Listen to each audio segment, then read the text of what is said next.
High-dimensional data is everywhere. Every image, every word, every signal you work with lives in hundreds, sometimes millions of dimensions. That's where embeddings come in. They turn images and text into vectors that capture meaning, similarity, and context. In this video, we'll build intuition from the ground up and ending with modern multimodal models like CLIP. If you want to understand how machines actually see and compare images, you're in the right place. Let's dive in. You ever wonder what would happen if an AI could not only write a poem about a sunset, but also actually see it and, understand its beauty? Well, that's the puzzle we are diving into today. The search for one single AI that can truly master both the visual world and the world of language. It sounds like a pretty simple question, right? But it has a profoundly complex answer. We've got AI that can write amazing poetry and other AIs that create breathtaking art. But getting one single model to do both at an expert level, that's the grand challenge. That's kind of the Mount Everest for AI researchers right now. Just think about it like this. On one side, you have these incredible language models, right? Things like ChatGPT, they are absolute masters of text. And then on the other side, you've got vision models like Midjourney, which are frankly visual geniuses. For the longest time, AI has had this sort of divided brain. Two highly skilled specialists that don't really speak the same native language. The big goal here is to finally bridge that gap. Okay, so this leads us to a really fundamental challenge in the field, something researchers are calling the AI all-rounder problem. It's really the question of how you create a true generalist, an AI that can just seamlessly switch between different skills, not just a bunch of specialists stuck in their own little silos. This quote from the research paper, it just nails it. It says, a true vision and language foundation model needs to be good at vision, good at language, and good at all the tasks that combine them. So in other words, it can't just be a jack of all trades, it has to be a master of all three, a real triple threat. So why has this been so darn hard? Well, to really understand the breakthrough we're about to talk about, we have to take a quick look at what came before, in what we could call the age of specialists. And this table right here shows the trade-offs perfectly. You see models like CLIP and Align. They were great at connecting images and text.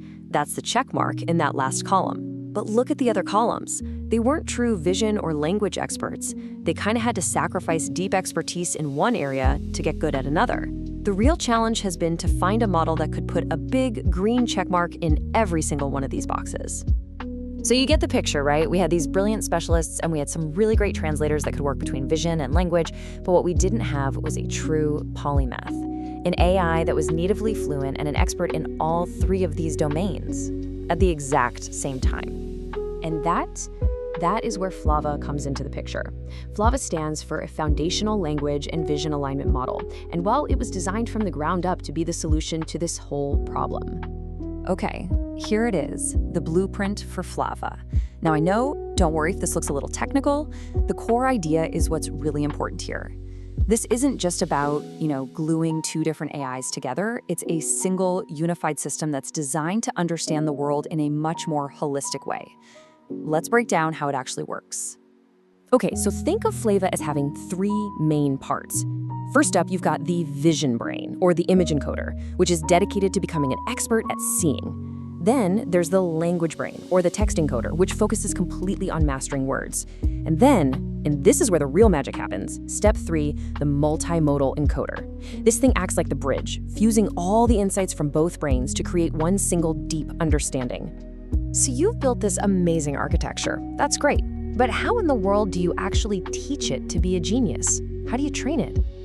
Well, the researchers basically approached it like a formal education. The training is split into two main phases.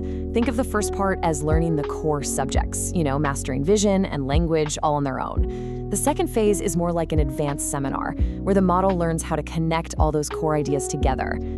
So how do you teach these core subjects? Well, with a pretty simple game of fill in the blanks. For language, there's a process called masked language modeling, or MLM.